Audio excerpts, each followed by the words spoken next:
على بركات كل انتوا عنا وناسن أصحابنا داون السالكة يلا صوتهم محمد جوكر برودكشن وأنا ومحمد جوكر ما أنت إن وحوضا أرين مروجله هو إن قفل بو محارة ودمير ما أنت أم قفل بو مسلمة وفعلا إن قلب الدعوة عمل إبلو جستو سان قلنا هاي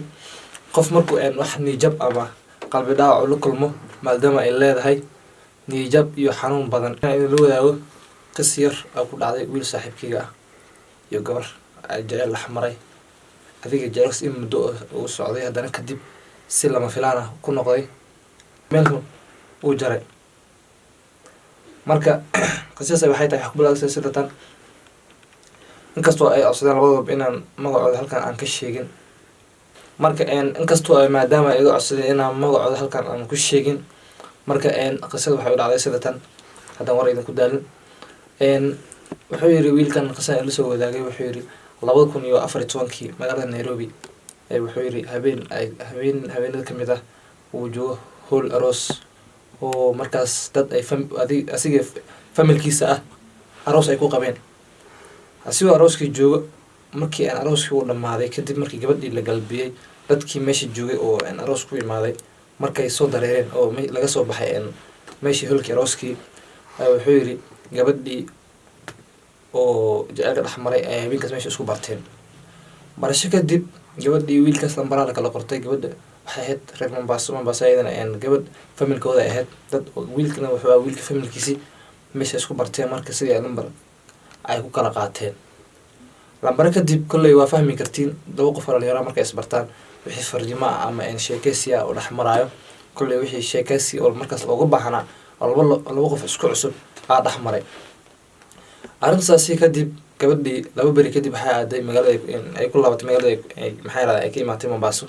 wiilkii ismeeshiisu ay ku nagaaday Nairobi adii muddo 3 bilood ah sidii fariin jacayl iyo adii afar noocaas ay maxay raad ku dhex socday gabadhii markii hore wiilka maysa aaminin kadib laakiin gacan gargaar ay u fidisay waa soo dhaweysay wiilkan uu ku faraxsanaa soo dhaweynteedii kadib si loo wada sheekaysanayay 2000 iyo waxay toona fartii markay isbarnaayeen 2016 ilaa intaas ayada wax qalaaf ah iyo wax xumaata dhibaato aan dhaxmarin ay ku soo gaareen marka gabadhaasi Mombasa ay joogtay markaas waxay gabar iskool ah waxay dhiganaysay dugsiga sare daraaska labaad marka Ilaahay ku roonyahay marka gabadhii iskoolkaas ay ku jirto ay ku lahayd xiriir jacayl wiil oo meesha iskool ay yihiin iskoolka ay la dhigtaan marka intaan ay sameeysay xiriirkaas wiilkaas ka hor ay lahayd intaas iimaan arooskan ka horba wiilkaas way la socdeen uma sheegeen in wiilkan ay isbartay inay xiriir leedahay wiilkii asigan wuu aaminay marka bini'aadam isku mid maahan wiilasha qaar iyo gabdhaha isku mid maahan wuxuu ahaa wiil Ilaahay u dhaliyay qalbi jale in xariis intaba wiilkii qalbigiisu siiyay wuu aaminay wax walba kama qarsan jirin dhib dheef murugadees uu la tashin jiray wiilkaas oo asiga lagu wada ay tahay mugdi oo qiyaano ay ku jirto marna ay u dareemin oo si ugu socday wiilkii 2017 wuxuu aaday South Africa gaar ahaan Cape Town markuu meesha aaday markii wiilkii gabadhii iskool ay dhameysay waxay tiri jaamacadina aan rabaa oo aan ambarto dhaqtarnimo oo naas kalkaaliso maadaama markii gabadha familkeeda iska danyar markaas waxay ka codsatay wiilka inuu caawiyo duu gacnaamaad u geysan karo wiilkii kamuusa diidan uu ka ogolaaday inuu caawiyo kadib wiilkii wuxuu sameeyay 2017 markuu aaday 2018 wiilkii bishii 6aad uu soo bilaabay inuu wax u soo diro bishii ugu horeysay wax soo diro $400 u soo diray gabadhii wiilkii sidii maxay raacay 2018 adii 2018 sidii ku soo dhameysteen asigu ilaa haatan ilaa markaas uu wax u soo dhiibay marna ay sadareysiin inay qiyaano ku wado ama wadaqadan ay ku wado waa 14 15 16 17 5 sano kaamila ay soo waday marna uma sheegin inay maxay raacay qofka ay leedahay misna ay qofkan wadaqadan ay ku wado wiilkii wuxuu ka codsaday marka bishii 8aad 2018 inay isguursadaan masna familkeeda ay u geyso isbartaan reerkii uu barto wasna ka soo laabto South Africa oo guur soo bandhigto kadib marka gabadhii kale waad fahmi kartaa qof markuu qiyaano kugu wado uu surabay inay wadadaas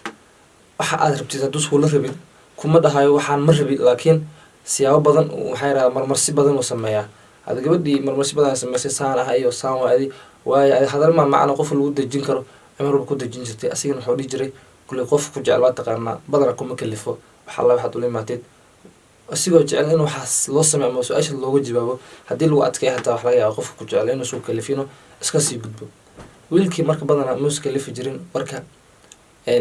gabadhii adi mar waxaa dhihi aabaheyaan ka cabsanaa hooyadaan kula xariiray mar waxaa dhihi gabar saaxiibtay aan ku baro aad wiilkii si madadaalis madalums ay ugu soo waday 2019 wiilkii wuxuu imaaday magaalada Nairobi markuu imaaday oo xaafadooda marka wiilkii markuu imaaday Nairobi imaashiis kadib familkiisa meesha joogay waqti familkiisa ku qaatay ayadan uu u sheegay inuu soo socdo wadanka Kenya. ilaahay markiis meesha ay dhihi lahayd inuu Kenya daaima arrin noocan jirto murug iyo farxad waxba iskugu noqon meesha ay dhihi lahayd waxba ma sii sheegin waxa tiri macaan soo dhaw insha Allah soo dhaweynaa sidoo kale inuu ku sugaya. wiilkii uu soo baxay safarkiisii wuxuu imaaday 2019 bishii 2 February taariikh 25 ayuu ku soo imaashiis kadib marka familkiisu waqti la qaatay oo iska baashaaray intaas ay wada xiriir jireen uu jiray. marka wiilku markuu imaaday familkiisa u sheegay wuxuu dhahay gabar noocaas aan wada isjeclahay wuxuu furtay ilaa maanta oo soconnaa xiriir jiraan naga dhaxeeya marka waxaan wadanka ku soo laabtay yiri aan u imaaday in idin sheego familkeeda aad iga doontaan bas waxaan familkiisa waxba kama qabno kulli nin rabo soo shaqeystay oo rabo inuu wax guursado ilaa guud cidiisa ma lahan familkiisi walow aabis markuu u sheegay arrintaas uu yiraahday saamaan gabar waan kala ku raadinayaa marka asiin uu ka gacan seeray laadkii hooyis garab ku siisay. wiilkii ala kulliyaal familkiisa hagiis arrinta ugu hergeshay marka ilaahay kuma darnaaday gabadhii wuxuu sheegay inuu familkiisa wax walba u sheegay oo ka dhameeyay oo ay rabaan in familkiisa soo aadan gabadhii asi loo soo doono. kadib gabadha waxay tiri marka eray oo wiilka markaas habeenkaas ay u bilaawday murugadii oo ugu bilaawday hadalka uu ahayd waxay ahayd doqonyo kale marka soo laabatay waxaad soo laabatay in adiga aniga aad i guursatid miya kaasoo wiilka asoo xanaaqin isna isbedelay wuxuu ha maxaa 5 sano jecel naga dhaxeey haddana waxaan rabo jecelkan inaan soo afjaro aan is guursano oo aan qoys aan noqono. markaas waxay ku tiri aniga marka hadda ii baahan tahay meesha aan joogo igu imaw. wiilkii kama diidin wuxuu yiri familkiisa waxay tiri aan gabadhii ma ku aqbashay arrinta ma dhameysay wuxuu ha gabadha oo inta sana ay suugaysay waxba kama qabto ayadana waxaan rabaa wuxuu yiri gabadha inaan la soo kulmo oo aan Mombasa aado. Mombasa sidoo ku soo aaday wiilkii markuu imaaday gabadhii marka iskuul dhameynaysa la guursaday wuxuu imaaday gabadhii oo la guursaday oo xaas aan la qabo uu tagay horta waa dareemi kartaa qof aad jeceshahay masna suugaysay muddo 5 sano ka dheeraad ah oo muddo badan soo suugaysay maanta aad lehed guurso ama rajo wanaagsan aad ka lehed oo maanta aad kala kulantay asii xaas ama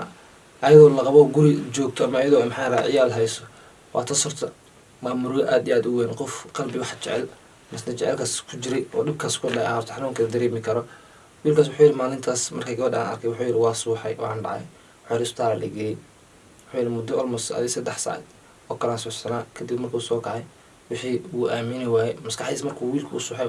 refresh noqotay yaanaha memories tan gadaal u laabtay.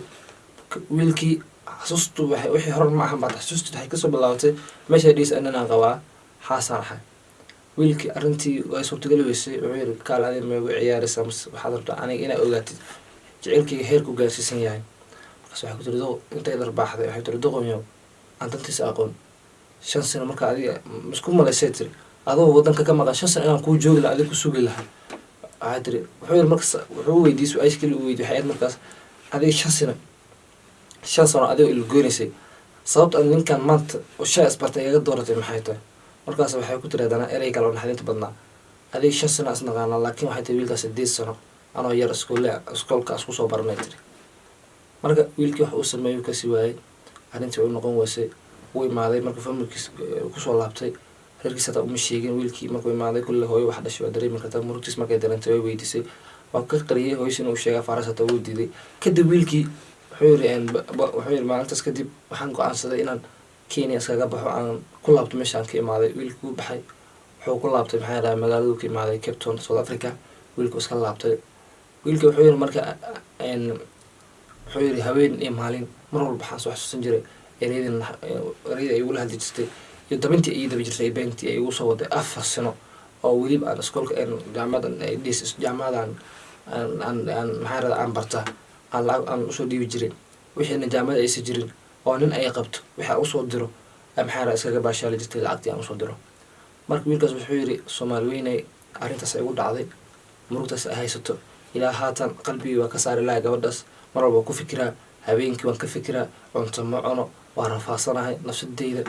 aab khatar ku sugan. wuxuu yidhi marka iisoo duceeya wixii tala u wanaagsana aad isii kartaan ila wadaaga. marka idinka waxaa idin leeyahay anigoo ah Maxamed Joker wiilkaas walaalkeena kulley qisadan oo kale dad badan ay ku dhacday horena usoo dhacday ciddii kusoo socota waxaa Allah ka qabto.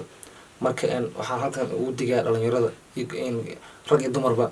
waxaan beenta iyo jecel wuu jiraa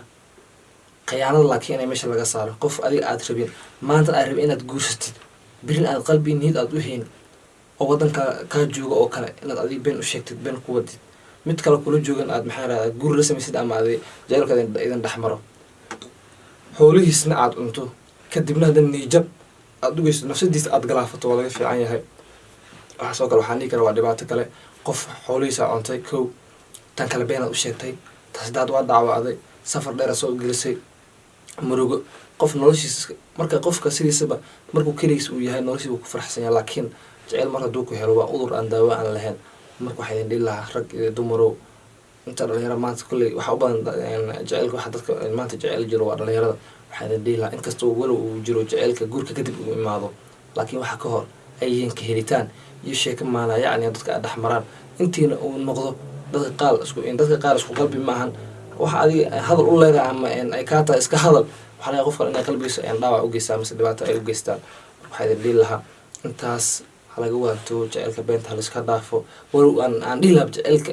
mar walba waxaan ku jecelahay saana ahay erada qaar qof waxaa jira iska qalbi nuul oo dhibaato u geysan karaan halaga joojiyo. waxa aad horta intaada jecel aad sameyn ka hor baro micnihiisa tan kalena ma tahay marka hore qof ballinta adkeyn kara qofka kale qalbigiisa maxaa radaa ka ilaalin kara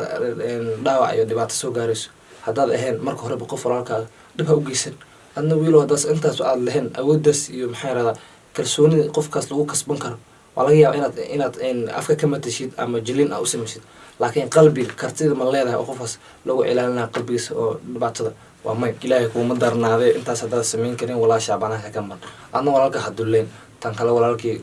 marna saaxiibkii waxaan leeyahay dhibaatada in qabsatay waxaan leeyahay qalbigaaga horta Allah kuu dejiyo sabar iimaan Allah kaa siiyo. qof dhintaa laga sabraa kulley hadday ku qiyaantay qiyaanadu xaqna siisaba in godal lama galo adduunka dad laga soo saaraa. waxaan dhihi lahaa adigana niyada deji istaji marka hore oo alxamdulilah dheh ilaahaga aamin waayo geeriya imaato wax walba imaado hadday adigoo jecel ay dhiman lahayd hataa waa sabri leed ayadoo xaaskaaga hata hadday kaa dhiman lahayd waa ka sabri leed. marka maadaama intaas 5 sano ay maana yacni kugu soo waday oo waqti ay kaa cuntay ayna ku dhaawacday waxaan ku dhihi lahaa sabar iimaan Allah kaa siiyo qalbi Allah kuu dejiyo. marka dadkay ugu xiran daawanayo